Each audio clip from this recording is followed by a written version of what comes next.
Since the fall of man, a war has raged between good and evil. Over the centuries, this war has distorted the truth. Now the truth is perceived as lies, and lies acknowledged as truth. To this day, the battle continues as we investigate and debate the truth behind the history and mystery of the universe. We are Paratruth Radio.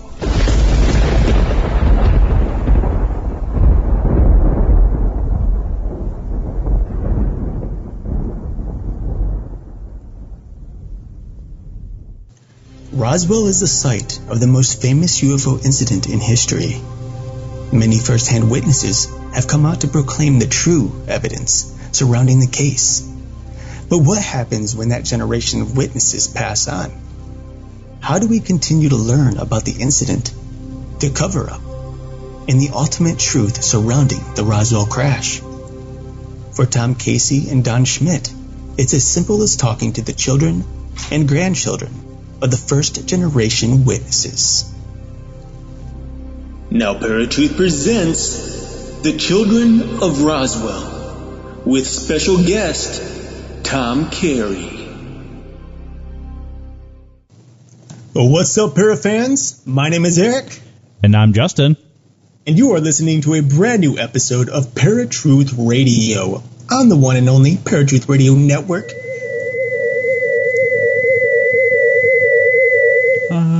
They're taking me away.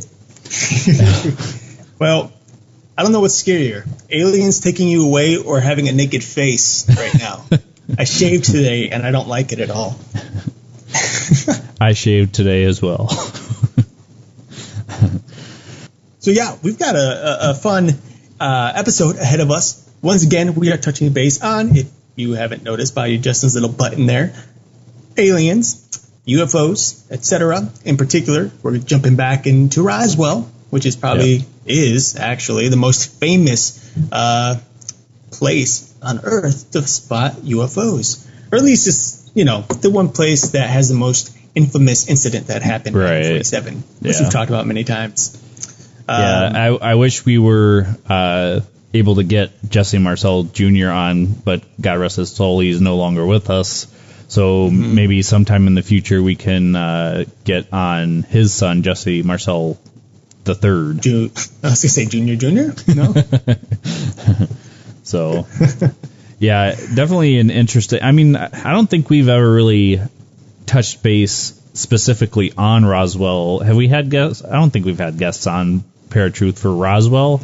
Have we? For I don't think not for Roswell. We had that. I mean, like aliens and all that sort of a thing. Yeah. We've talked about Roswell, but we haven't had anyone who's specifically written on Roswell alone. It's always been kind of Roswell and other places where UFOs had happened. Okay. And then we had, you might remember, who's the couple that we had on a couple of months ago. It was...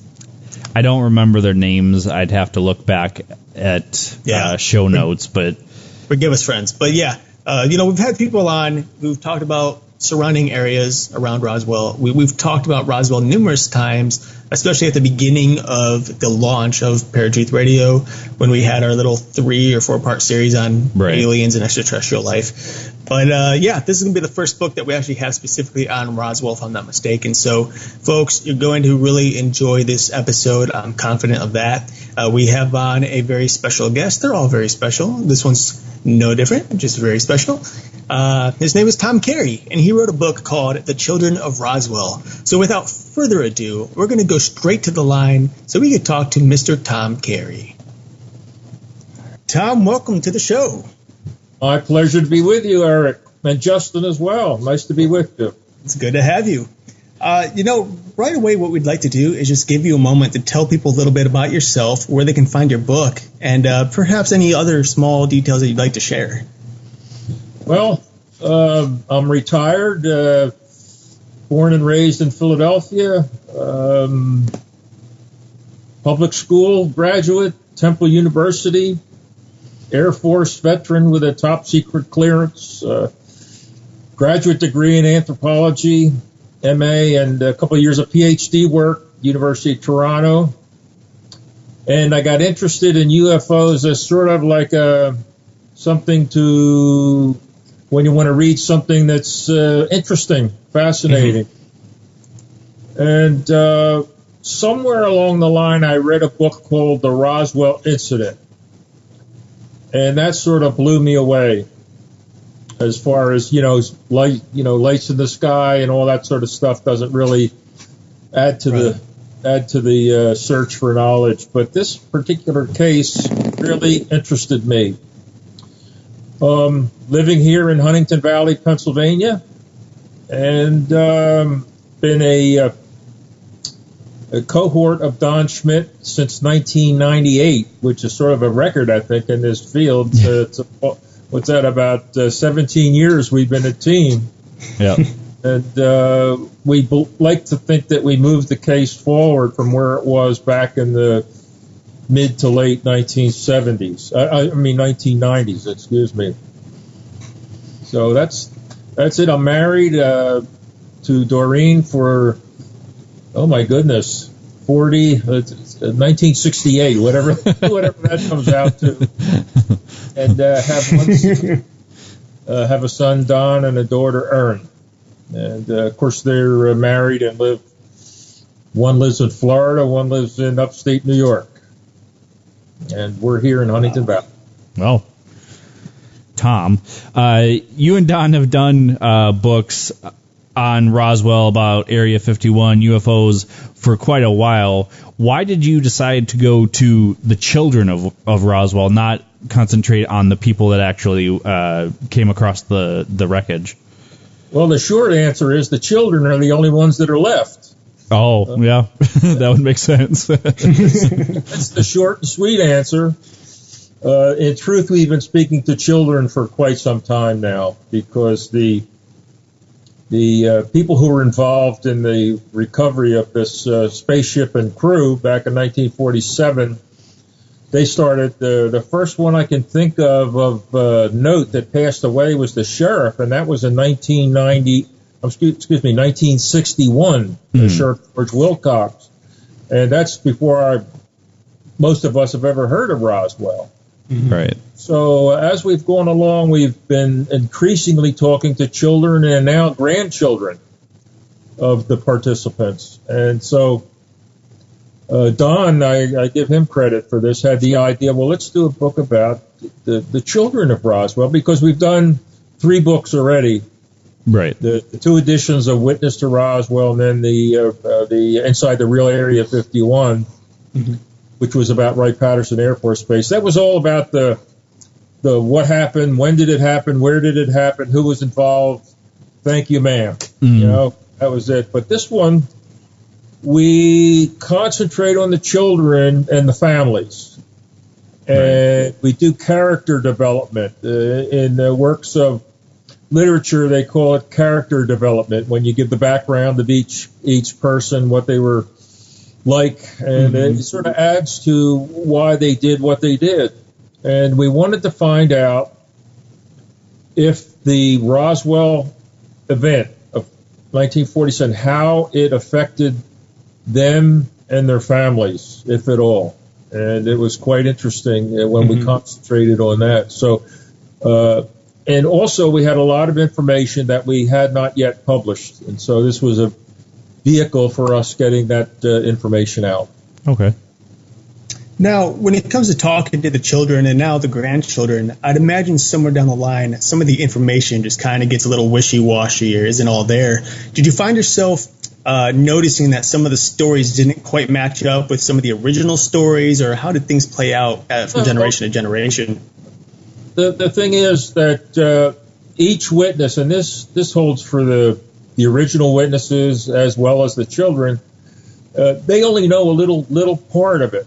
Their little snippet, what they know, and they sort of circumscribe themselves in that way. They don't go off their little snippet of what they know. That holds for the children. So what you're talking about is perhaps some of them conflate events with something else, and Don and I, having interviewed people since the late 1980s about this, right? We can pretty much, like within 30 seconds, tell if we're getting the real story or some sort of embellishment or something that maybe they were not involved in, but have somehow incorporated into their own story. And usually they get that from television. Okay. But we're very sensitive to that, and we can we try to get them back on track. Stay with what you know. Stay with what you were involved in, what you were told. Right. Don't bring in things that you saw on television or read in books, and that seems to work. Okay. So the one thing that interests me about this is both Eric and I had the privilege of talking to Jesse Marcel Jr. before he had passed.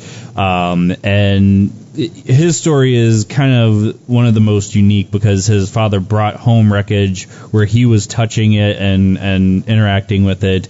In all of the other witnesses, did any of their children get that same interaction that Jesse did with the wreckage? With the wreckage? Yes. Probably not to the volume of wreckage that Jesse brought home that night. Okay. Turning from the crash site, he had his I guess it was a 1942 Buick that he had, a Buick Roadmaster, and it was filled to the brim with wreckage. And most other children that we interviewed only handled or saw a single piece. Okay. Not this. See, because Jesse, when he came home, they spread it out on the kitchen floor. Right. Trying to piece it together, and amongst the wreckage was this 18-inch I-beam that Jesse Jr. talked about that had the symbology on it, and the symbols. And he told us, and if you interviewed him, he told you as well, that when his father came home that night, he believed even then that it was something not from this earth, what he had picked pieces up off the desert floor. It was not from this earth. He said it came to earth, but it was not from this earth. Okay. So right away he knew. Right. But to answer your question, most other witnesses, unless they were part of the original ground crew that went out and picked it up, guarded the wreckage at the hangar and saw all this stuff, most of the other ones, the single witnesses, they only saw a single piece. Okay. Okay. Now, amongst your research... I'm sorry.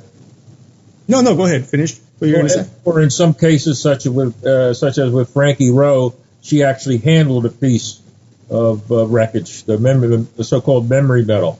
Oh, okay. Yes. Wow.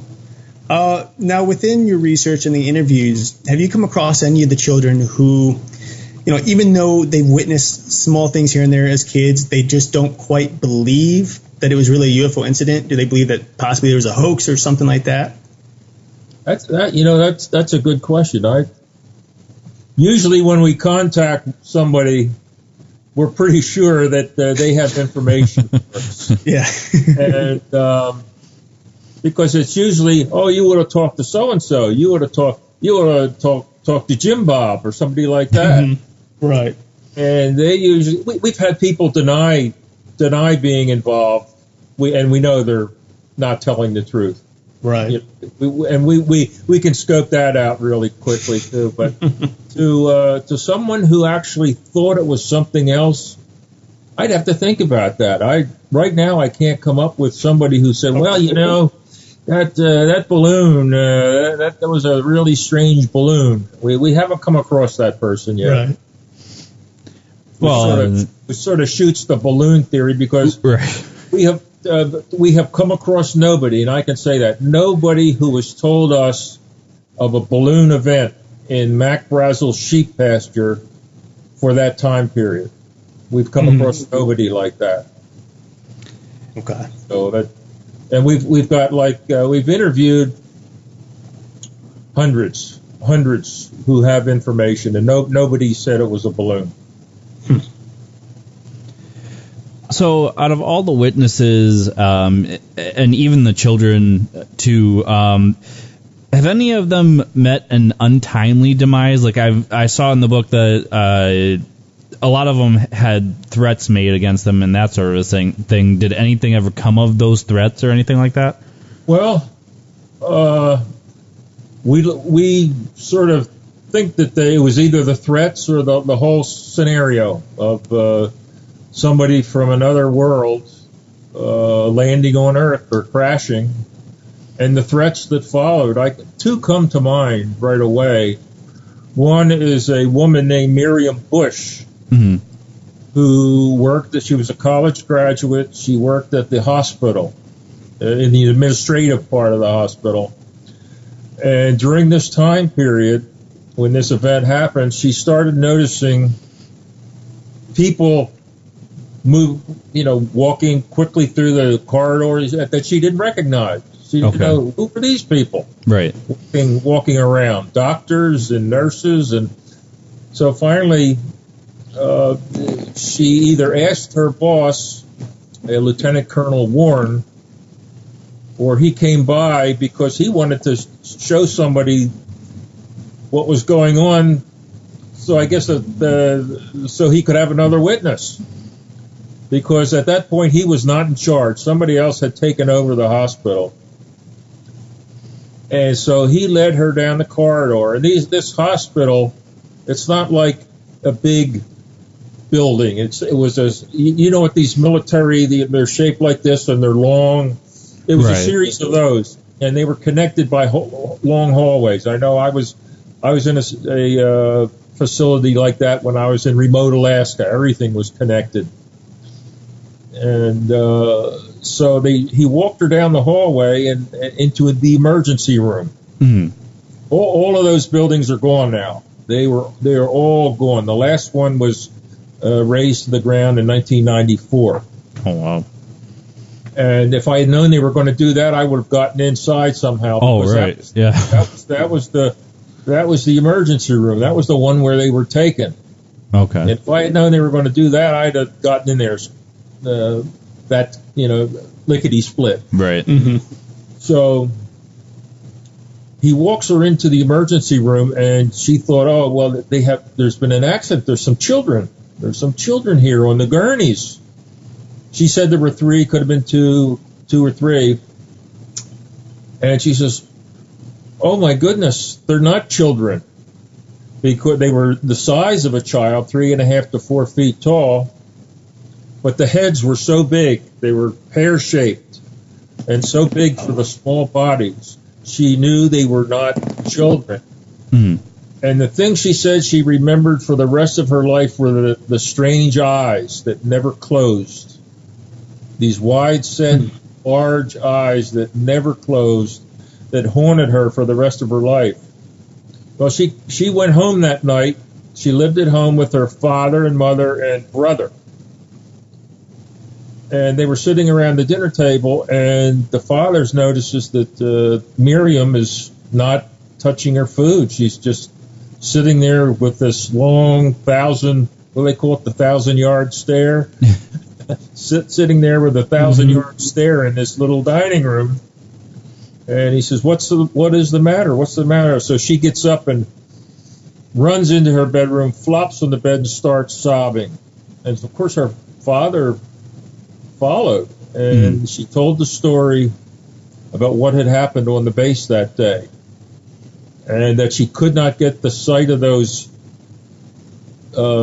children, as she called them, out of her mind, especially the eyes that never closed. Well, and she was also told, she relayed to her father, that she was told never to talk about it, never to talk about this under the threat of death. So she never talked about it again, but many years later, she was found dead in a California motel with a plastic bag over her head. The coroner's report was that it was suffocation, and they said it was a suicide. But the thing was, she had bruises. She had bruises on her arms and cut marks on her arms and hands, which did not suggest a suicide, Right. but rather that she was defending herself from somebody. Now, I'm not an expert on suicide, but Right. I would, and I've never had that thought, but I would think like a sleeping pill would be, sleeping pills would be than putting a plastic bag over your head would be preferable. But that's just my own. Right.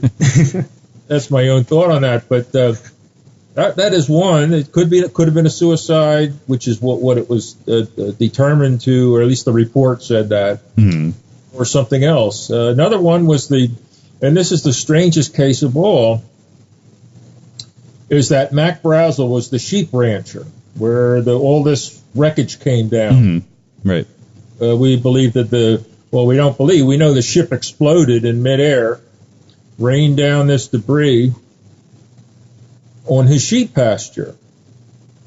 And it was a few days later, because his sheep would not cross this field of wreckage, which was about a mile long, he went into Roswell. He wanted to get somebody out there to clean that stuff up. And somebody said, well, if it came from the sky, that's the province of the Air Force. Go to Roswell, contact the air base, which is what he did. Well, you have the Roswell story going on for about 2 days in the newspaper, and the cleanup lasted. It took them about a week to clean up the ranch, and of course, during this time, Brazel himself was sequestered in the base guest house, which is still there on the base. It's right at the edge of where the entrance was. And the newspaper reported that Mac had found the wreckage with his son Vernon. He had 3 sons and a daughter. He had Bill Jr., Paul. Vernon was the youngest at age 7, and he had a daughter Bessie. And Vernon. Actually, he was at the ranch house. He never got out to the crash site. It was a fellow named Dee Proctor, another 7-year-old boy that was with Brazel when he found all that wreckage. It was not Vernon, but Vernon was out on the ranch. He was at the ranch house. Well, lo and behold, in 1960, this is now 13 years later, Vernon disappears. They find his car in Grants, New Mexico. Just the car. He's not there. His bank account is still untouched. I mean, it's like somebody abducted him. I'm not talking about the UFO. Right. But it's like somebody made off with him, because if you're leaving, why would you leave your car? I mean, that would be the first thing you keep. His car is found. He's not around. He never goes home again. And the family, when they went to Grants, the police were no help at all. They wanted the Brazel family out of here, and their conclusion was, well, he drowned while fishing. Well, I'm sure there was a big lake there in the middle of New Mexico where they were fishing, catch a lot of swordfish there. So they were no help to the family, and the family never saw him again. Jeez. They never saw their son again, their brother. What happened to him, they didn't know, because they couldn't get any information. Well, about 3 years ago, Mac's grandson, Joe Brazel, this would be Bill Jr.'s son, they received a phone call from a woman up in Montana, Helena, Montana. That's up near you, I think, isn't it? Pretty close, yeah.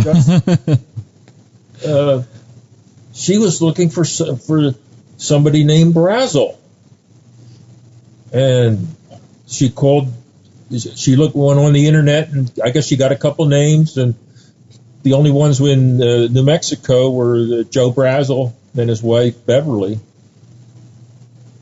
So she wants to know: are you related to the Brazel to someone named Vernon Brazel? And he says, yes, he was my uncle, who we never saw. Well, she says, well, my name is so-and-so, and my husband committed suicide in 1967. This would be 7 years after he disappeared. Mm. He changes his name to Tannehill, to Edward Tannehill, and he marries this woman. He has two daughters. They name them Sherry and Fawn, which were the names of two of his cousins, Fawn Fritz and Sherry Brazel.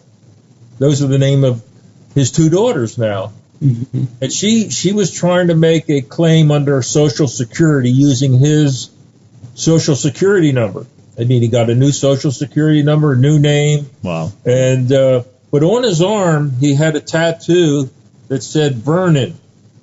And she had asked him, what is that Vernon? Oh, that's one of my uncles. That's one of my uncles. Well, she found out inadvertently through this Social Security query mm-hmm. that her husband's name wasn't Edward Tannehill, but it was Vernon Brazel. Wow. Vernon Brazel. And he had never told her about any of this stuff. And he up in 1967, he was an alcoholic. He up and took a gun to his head and wow. killed himself. So what did he go through? Right. We'll never know, because none of us, not even the family, after 1960 saw him again. Right. Of course, we never saw him. So was it the threats? Was he threatened too? Was it the event? Was it that his father was so threatened? But he put a gun to his head and shot himself.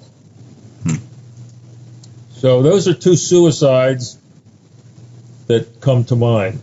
There may be a few others, but I'd have to think pretty hard. Okay.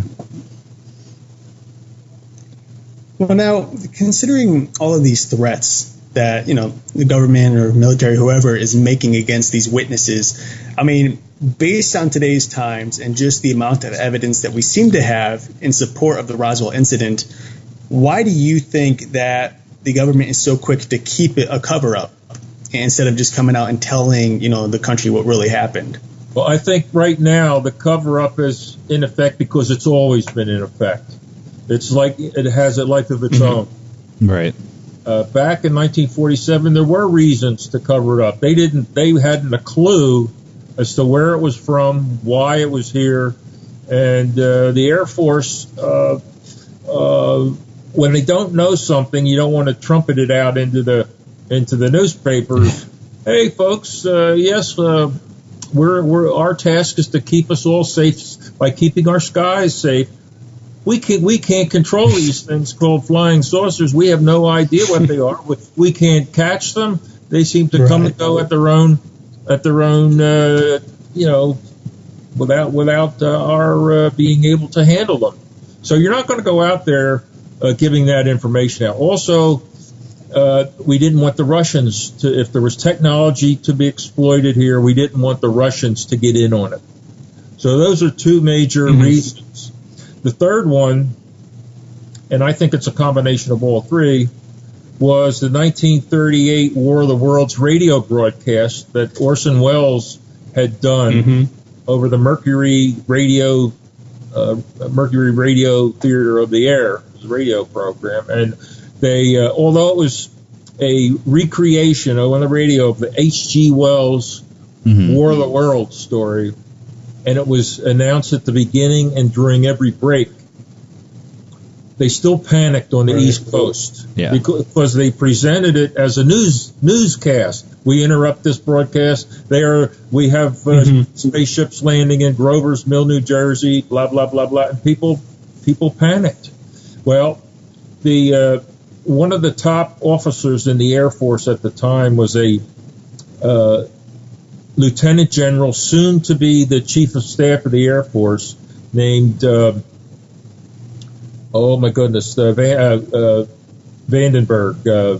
Hoyt S. Vandenberg. Mm-hmm. There's an Air Force base, Vandenberg, in California, named after him. But he was soon to be, within a few months, the next Chief of Staff. Well, he remembered that radio show from 1938. He was panicked himself that if they announced this, that there'd be panic in the streets, that financial institutions would collapse, religions would collapse, because they didn't know. They didn't know. See, today, I don't think any of those things would happen, because there's been so much interest in space, and everybody accepts the fact that there are so many stars and galaxies and other planets in the universe that there has to be other life out there, intelligent life somewhere. So everybody, I believe, accepts that. So as to why the cover-up, which started in 1947, continues, I believe right now it's not one out of fear, but it's one out of inertia. It's just always been covered up. Mm-hmm. And whoever, if there is some president, and there's talk of Hillary has made the point of saying that she wants to reopen or look at the UFO files to see what can be released, and her chief of staff, John Podesta, is very interested in UFOs. If you recall, a few months ago, he claimed that one of his big disappointments when he was in the Obama administration was that he didn't get to release the UFO files. And now he's on Hillary's staff, and she has promised I mean, it's on the internet. They haven't made a big deal of it in the mainstream media. That she wants to look into to see what can be released about UFOs. Mm-hmm. And she even said that we may have been already visited. I'd like to think she got that from one of our books. One would only hope. We know that the President Clinton has our book. Oh, really? Yes, we know for a fact because the fellow who wrote the foreword to it, A Witness to Roswell. Oh, okay. His father was President Clinton's history professor at Georgetown University. Oh, okay. And he and his son, who wrote the foreword, presented the book to President Clinton formally under that auspices that his father was Bill Clinton's history professor. So we know he has it. Whether he's read it, I don't know, but it sounds like Hillary has. All right, folks, I think we're going to take our first break here. You are listening to Paratruth Radio right here on the Paratruth Radio Network. We've been talking to Tom Carey about his book with Don Schmidt, The Children of Roswell. We will be right back after Eric's Random Fact of the Day. Now, Eric's Random Fact of the Day. Have you ever wondered why it's so difficult to stay asleep in a place that you're unfamiliar with? According to Masako Tamaki, in an article written by Dial-In Dwyer on Boston.com, the reason that we find difficulty sleeping in unfamiliar places is due to our brain's ability to remain alert to our surroundings. According to the article, a study has shown that the left hemisphere of the brain sleeps less the first night it's in a new environment. In that same study, they also found that this region shows increased alertness to rare sounds, like a random beep, which allows you to wake up faster to the sound. Simply put, it's a safety mechanism. So the next time you find difficulty sleeping in a new place, just remember that it may be due to your brain working its best to keep you safe.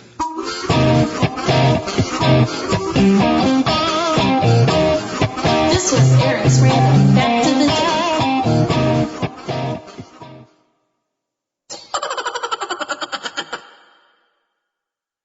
All right, folks, welcome back to Paratruth Radio. My name is Justin.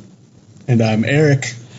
And we've been talking to Tom Carey about his book, The Children of Roswell, right there for you guys if you're listening on the YouTube channel. Now, Tom, before break, we were just talking about just a couple of aspects of the cover-ups and everything else. We talked about the children of these people that discovered the crash.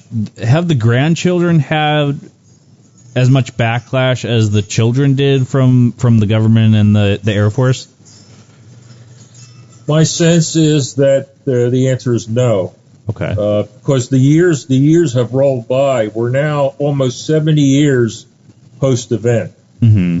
And from one of the original witnesses who died in 2001, we asked him, what's the game plan now? And he says their game plan is to run out the clock.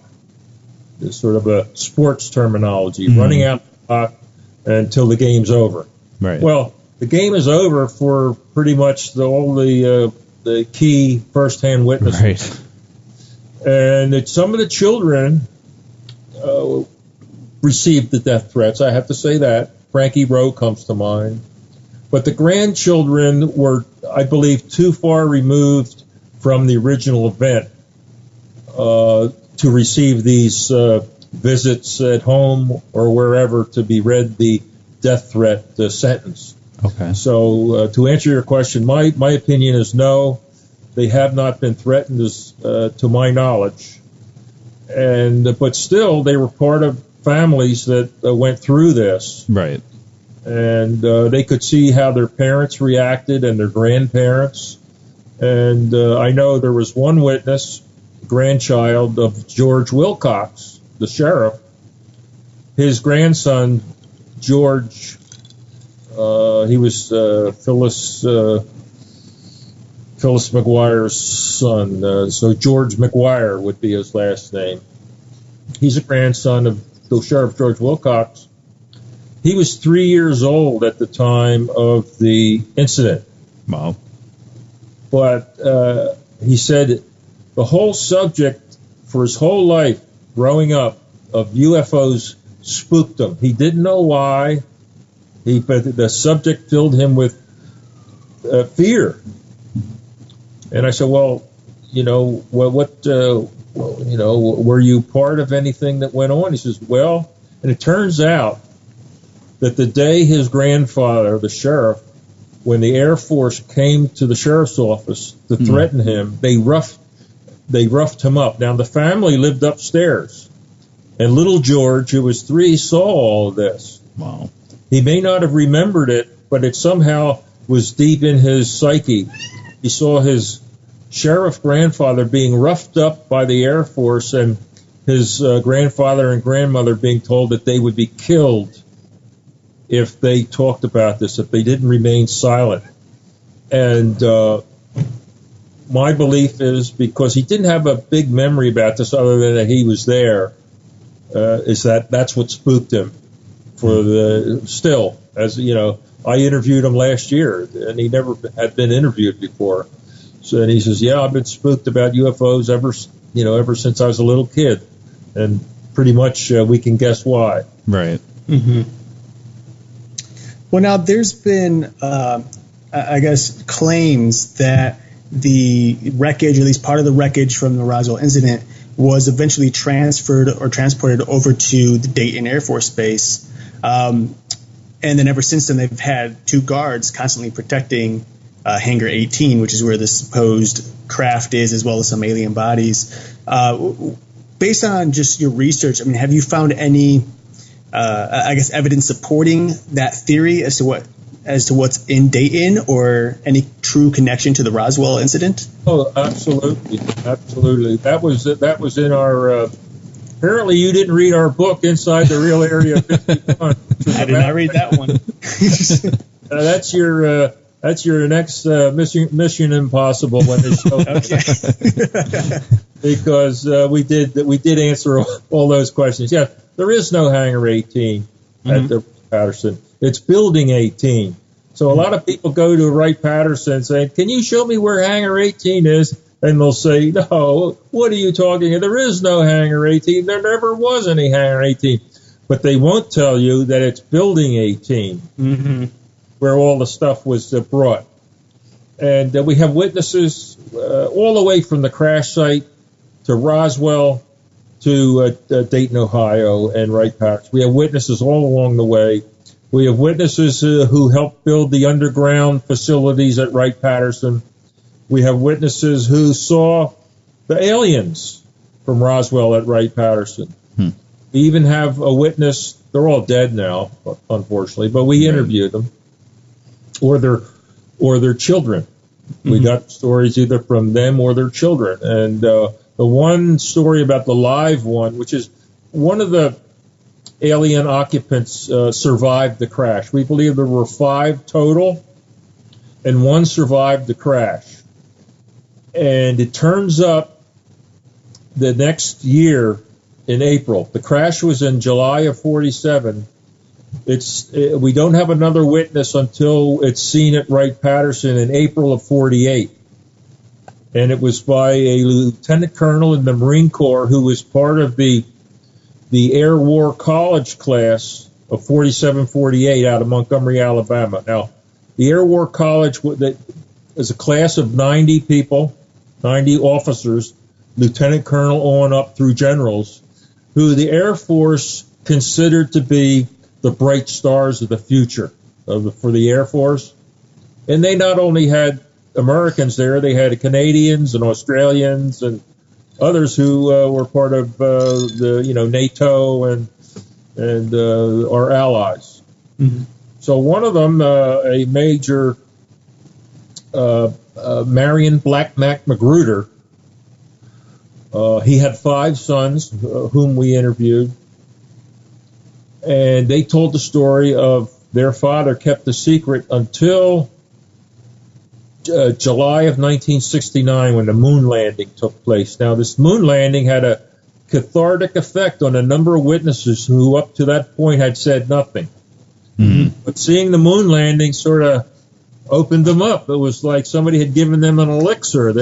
They just started, I have to tell you this story. And that's how we learned about the Wilcox family from their granddaughter, Barbara Duggar, who was visiting with the Wilcoxes when this July 1969 moon landing was going on. Her grandmother, Inez, said, do you believe in anything out in space? Like what, Grandma? Other beings. Oh, well, sure I do. And then she went on to tell Barbara Duggar what took place in 1947. Well, Barbara's cousin, George McGuire, and the sheriff's grandson, he had not been contacted by anybody prior to last year. That's a story I told you already. I'm talking about Mac Magruder. I'm sorry, I got off track. I got 1,000 names going on. Right, yeah. I got off track. I'm sorry. Magruder was flown up to Wright-Patterson in April of 48 for a week with the rest of his Air War College class. And they were taken, one day they were all taken into this room, and they're looking around, there's nobody, and in comes somebody with a box of wreckage. He spreads the wreckage out on the table. Okay, guys, what do we got here? So they each one looked at it, and they couldn't figure out what that stuff was. Some of it was stiff as you couldn't bend it or anything. Very light, very thin. But the star of the show was this memory metal that you could wad up in your hand, hold over a desk, and it would just float like that down to the table without a crease. Couldn't cut it, couldn't scratch it, couldn't do anything to it other than wad it up and let it go, and then it would unfurl and float down. Well, where did this come from? And they told the class, well, we got it from a flying saucer that crashed in New Mexico last year, which was 1947. So while they're still scratching their head, they were told to follow this officer into another room. So they went into another room, And you've seen these two-way mirrors where you can see them, but they can't see you. Right. And so they had one of those, and in this other room was the live one. And standing there, they weren't doing anything to it. They were just, wow, what is that? And obviously it wasn't a child. It was not anything that was human. 3.5 to 4 feet tall with a big head and the wide eyes staring and a little slit for mouth and 2 holes in the side, 2 holes in the front for nose. So the sons of Marion Magruder said, well, did you talk to it? He said, no, I didn't talk to it, but I instantly had a mental connection with it. I had a great sympathy for it. He said, I felt a great sympathy for it, and I felt its humanity more than its alienness, if that makes any sense. He felt the humanity of it rather than the alienness of it. And that was as far as, they didn't have any conversation or anything, but he had this mental connection. And, of course, they wanted to know, well, what happened to it? What happened? He says, well, they killed it. Now, it's not that they did a Valentine's Day massacre on it. Like they took him to a garage and stood him up against the wall. What they did is, they were carrying on experiments with it to find out if they could extract knowledge and and what sorts of physiology it had, those sorts of things. And in one of the experiments in 1952, apparently, it expired in one of the experiments. And all the father would say was they killed it. So that was we got that from it's interesting. All of the sons were named Marion Jr., Merritt, Mark, Mike, and I can't remember the fifth one, but it began with M. So, but he was a decorated World War II night fighter pilot in the Pacific Theater. So he was quite a guy. So throughout all of your interviews with the children of Roswell, did you ever come across any of them that had any interactions with UFOs after the Roswell incident? Oh, no one has ever asked me that question. No one has ever asked me that question. Who had interaction with UFOs after? Like sighting them or anything like that? Number one, we never asked that question. That's one question we never asked, because I'll tell you why. Because a lot of the people that we have interviewed, they like to tell us about their UFO sighting before we interview them. Oh, okay. And but the ones that say that it's not that they're having. It's hard to explain. A couple of them actually, in telling us that story, they actually, we believe, saw the ship that was involved before it crashed. Okay. By the timing and the location, we have gotten a handful of witnesses who actually, we believe, actually saw the actual craft heading north where it crashed, because it was sort of orangey color. It was trailing orange flame, and it was on the same day as the crash occurred. But the question is, do we have any? I think what you're asking is, do we have any UFO nuts? Basically, I suppose. Has anybody ever seeked them out or saw them after that particular incident? No. Oh, excuse me. I take that back. There were witnesses. That fall, the crash was in July of '47. Well, in September, the Air Force hired a doctor of meteorology, of meteors. I think Dr. Lincoln La Paz, out of the New Mexico Technical Institute, to try to determine the speed and the trajectory of what crashed. Okay. So he traveled around the state of New Mexico, and he was driven there by an Air Force Master Sergeant, Bill Rickett.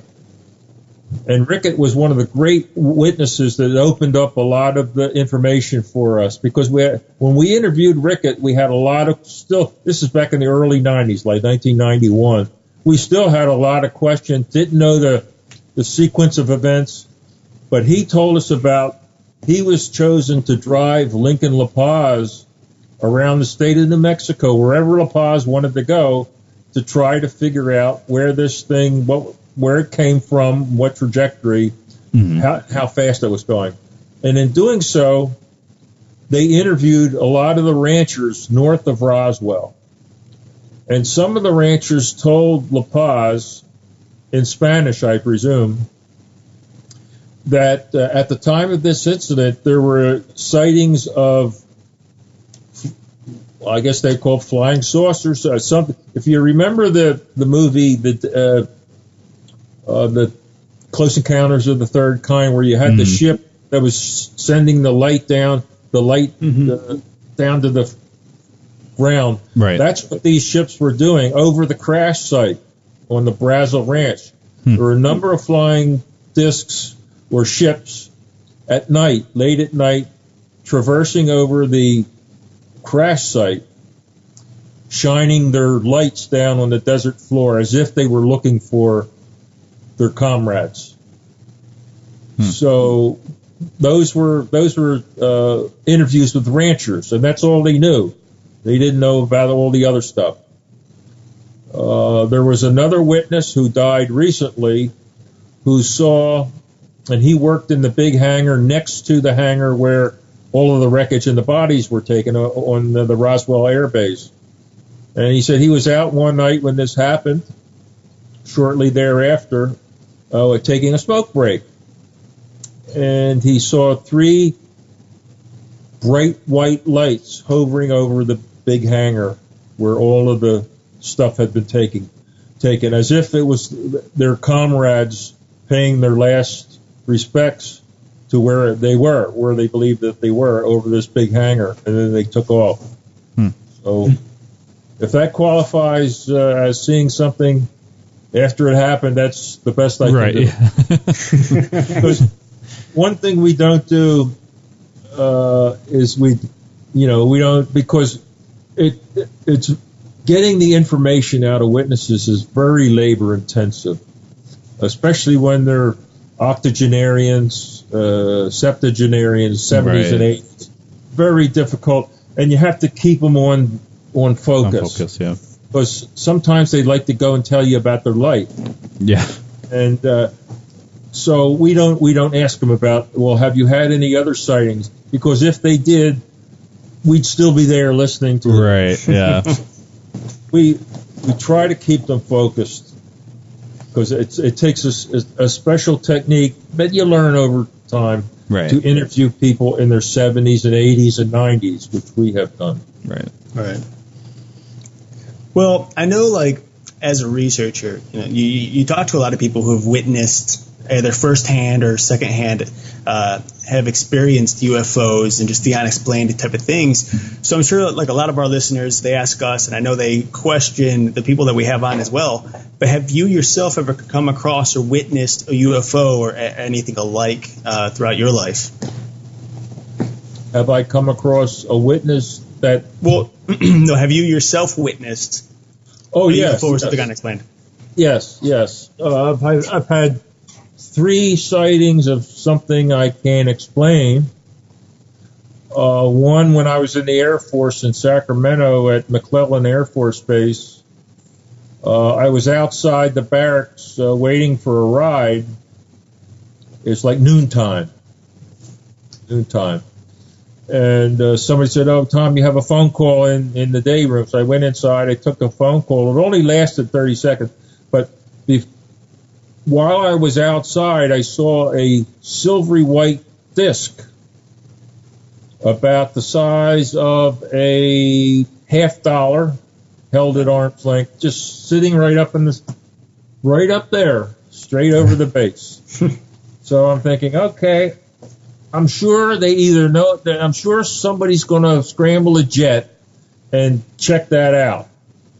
Just sitting up there, and nothing is am I the only one seeing this? Look at that. Right. It didn't look like a balloon. It was a silvery white disc sitting right over the base.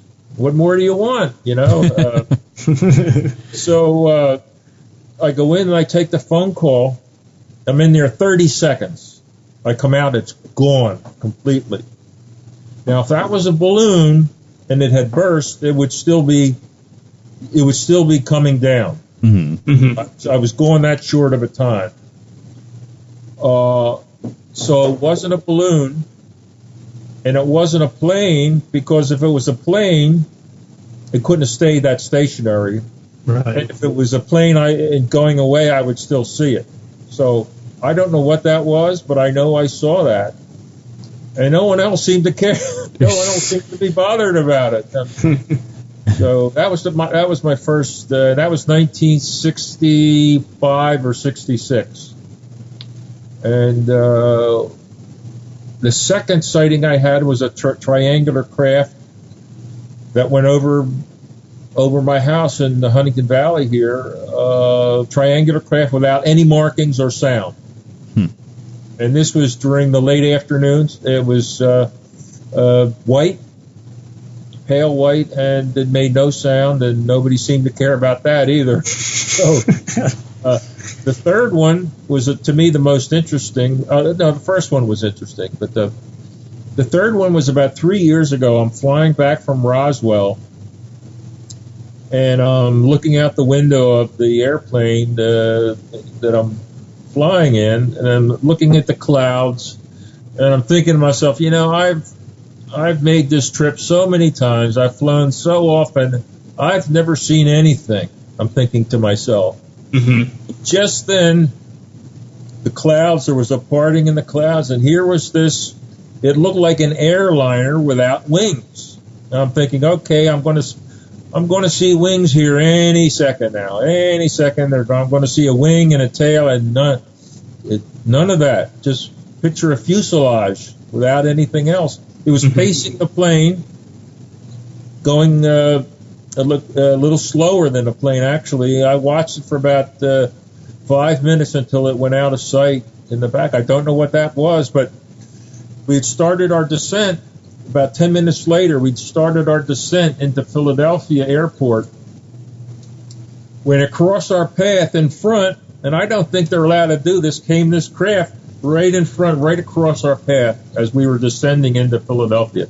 And I'm thinking, I don't think they're allowed to do that. So it was the thing I saw a few minutes earlier. So Wow. I have to believe that was not an aircraft, because they wouldn't come that close to a plane that's already in the descent towards Right. Philadelphia International. Well, Don't know what that was. Nobody seemed to care.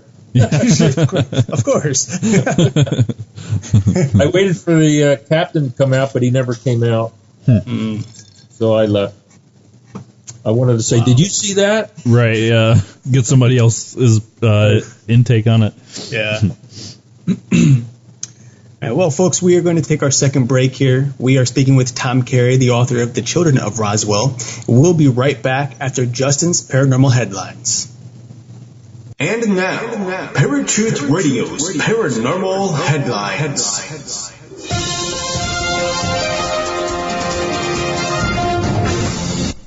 How's it going, Parafans? Justin here with your Paranormal Headlines. And these headlines are from unexplainedmysteries.com. Possible Earth 2.0 found 16 light years away. Astronomers have discovered what they believe is a potentially Earth-like world in a nearby solar system. Found in orbit around red dwarf star GJ832, the new planet is thought to lie within the Goldilocks zone, where liquid water can exist and may have a mass approximately 15 times that of the Earth. It lies alongside two other worlds, of which one of these, Gliese 832b, is a gas giant around 60% the mass of Jupiter, and the other, Gliese 832c, is a smaller but hostile world similar to Venus. The third planet, by contrast, which is thought to exist sandwiched between the other two, seems like it could be a much more favorable place to look for signs of extraterrestrial life. It was found using a technique known as radial velocity method, or RV, which works by detecting and analyzing periodic shifts in the frequency of the starlight. While the new planet's existence has yet to be confirmed, its location, just 16 light years away, would mean that it is particularly on our doorstep compared to most other known extrasolar worlds. As telescopes become more powerful, we may even be able to view it directly before too long. Scientists find first ever fossilized heart. The fossil organ was discovered inside the remains of a fish specimen dating back 119 million years. Finding any sign of preserved soft tissues in a prehistoric animal fossil is a rare thing indeed. But to find the animal's internal organs still intact is something that happens only once in a blue moon. Now paleontologists have found something so rare that this is in fact the first time that anyone has ever discovered one. A perfectly preserved fossilized heart, unearthed at a formation site in Brazil. Like most soft tissues, the heart does not preserve well, so such levels of preservation typically only occur under very specific conditions, such as if the animal had been buried in a mudslide. The remarkable organ, which was found inside the fossil remains of a fish called Rhacolepis, is now offering scientists a rare opportunity to study the evolution of the heart over millions of years. And this has been Justin with your Paranormal Headlines. This was a segment of Paratruth Radio's Paranormal Headlines.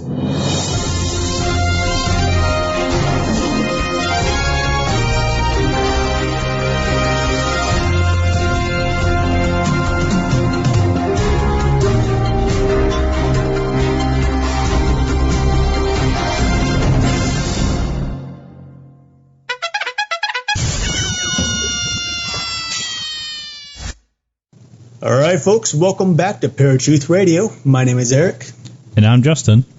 And we are talking with Tom Carey, the author of The Children of Roswell. Now, it is unfortunate, but we are at the end of the show here. And so, Tom, we would like to give you a second chance here to go ahead and tell everyone where they can find you, where they can pick up your book and other books. And again, any information you'd like to give out, feel free. Well, they can find me at my desk here every day. We're still working the case, and we believe we have another Roswell book in us, especially since next year will be the 70th anniversary. But you can find the Children of Roswell book. If you like the real deal, actually holding a book in your hands, you can go to Barnes & Noble is the book distributor. If you also, you can go to Amazon.com. Order it there, either in the regular paper type book, also in audio. It's out in audio tape or Kindle or whatever they call those e-books. A lot of people like that. I like a real book myself, but that's just me. I was going to say, yeah, I honestly prefer the physical as much as, I mean, I do have a tablet, and I do like to read on there just because I can store more books on there than I can on my bookshelf over here. That's true. But, yeah, I definitely like the physical book because I can go to it right away and, dog ear the pages compared to favoriting them on the e-readers, so it's definitely much better. All right. You can see the back of me here. This is just a small sample of what I have in my office here. Multiple books. Well, I think over the past couple years that Eric and I have been doing this, we've accumulated quite a few ourselves. I think we had at one time thought we should just start a library of paranormal books because we've got so many of them. Right. Yeah. So I have to start a card catalog, actually. Right. But our website is www.roswellinvestigator.com. www.roswellinvestigator.com. You can see my mug there and Don Schmidt's mug, our bios. You can order the book there. I think it'll take you to Amazon. I think Barnes and Noble also has it's barnesandnoble.com also has, you can order it online. So Okay.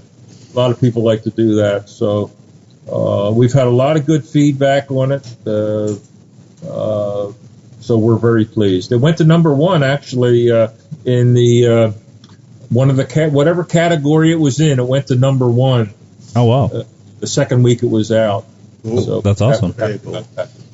Just like Congratulations. our Area 51 book that Eric is going to read. That's right. As soon as we hang up there, that went to number 1 also.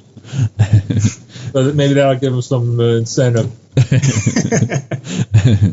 All right, Tom. Well, thank you so much for coming on. And as soon as you guys have that new book out, definitely keep us in mind, and we'll have you on again. All right, we're still on it. All right. Ready. All right. Have yourself a good night. You too. Bye. All right, folks. That was Tom Carey, co-author of The Children of Roswell. I'll show you guys the other books really fast if you're watching the YouTube channel, Witness to Roswell, as well as the one that Eric's going to read, Inside the Area of Area 51. So definitely another great guest. Tom Carey is definitely one of the ones that, if you want to know about Roswell or, now the children of Roswell, definitely somebody to get in contact with. Right. I don't know what more to say on Roswell. It's been covered so many times. Oh, yeah. I mean, there's always something to say about Roswell, but... As Tom said, obviously, but... Yeah. So, coming up next week, we're going to be talking to Joshua Cutchin, author of A Trojan Feast. Week after that, we are going to have the return of Richard Estep, who is the author of his newest book, The Most Haunted Hospitals. And just keep in mind, too, guys, we do still have Ghosts Among Us episodes coming. We had scheduled people before we had decided to do that, so it is coming. I promise, it is coming.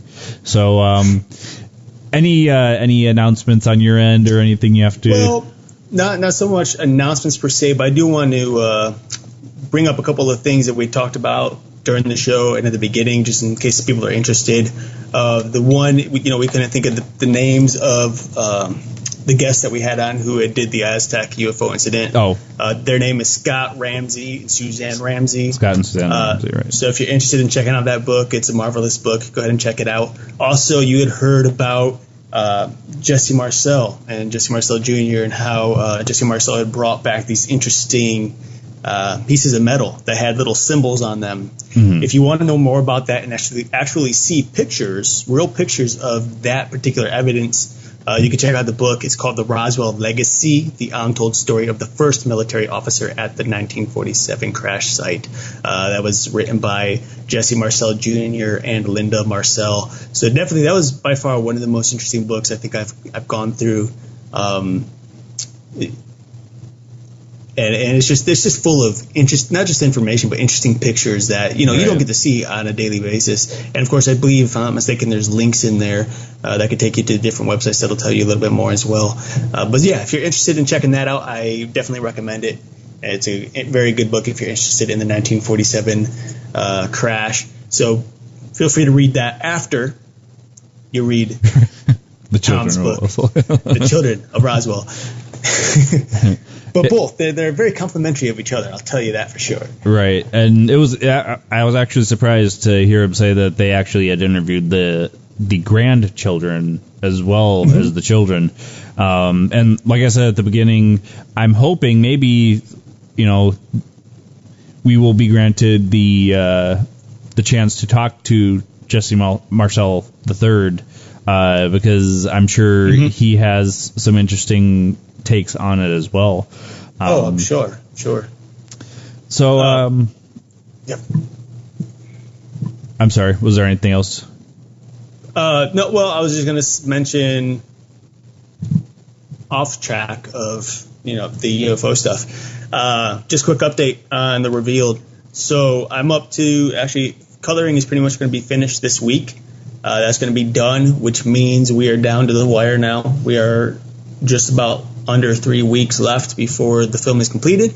And actually, it'll probably be done before that. First one of the day. That's interesting. Surprising. Coming up to the end of The Revealed, for those who are interested in that and who have been following along, it's coming up quick. I'll be having, probably within 2.5 weeks, I'll have a new trailer up for everybody who's interested. It's going to be a longer trailer, 1 minute long. So that's definitely something to look forward to, give you a little bit more info or inside look to The Revealed.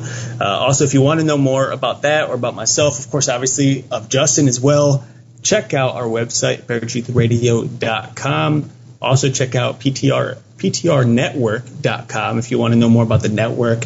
If you're more interested in the film aspect of stuff that I've been doing, check out ericskirback.com. You'll find a bit of information on there as well. I am still currently building that website, but there will be a film reel coming soon, again, within about the next week or so. And, of course, if you have been paying attention to Facebook, you may have noticed that Justin has completed his book as well, which is glorious. Yeah. It's been so many years. It's been longer than I had anticipated on getting this book done, but I have submitted it for publishers, traditional publishers, guys. I'm actually having some people try and do the artwork for it because I want something more than just the clip art that the publishers use. If by some chance I do not hear anything within the next couple months here from traditional publisher, I think I'm going to go ahead and self-publish. So it is coming. I'm hoping to get it out as soon as I can. So definitely stay tuned for that. If you want to see any updates on that, I usually post on my author page, Justin Cancellari, and I can probably even have links for you guys in the show notes for that, as well as The Revealed and Eric's website, as well as Tom's website as well. So a lot of great stuff coming up. If you guys missed it, Jerry had her first show back after a couple months off about alien abductions. And it's kind of interesting that she had done Aliens the same week that we did. But I believe her guest is actually someone who has been abducted or has witnessed an abduction, and her take on that. So it's definitely an interesting show. Definitely go check it out. A lot of great things come up here on PTR. And if you guys have an idea for a show you want to pitch to us as far as being on the network, definitely email us. You can just email us at paratruthradio.com. That's usually where we see most of our emails come in. And if you guys have any ideas on topics, guests, if you'd want to co-host a show with us on a specific topic, get a hold of us. We would, idea I had not too long ago, because we would love to have other people's perspectives on it. Me and Eric can spout off facts that we have looked up, but if there's another perspective that we don't get to see, only way to have that is if we have somebody else. So definitely get in touch with us for that as well. So, on that note, folks, that has been the Children of Roswell.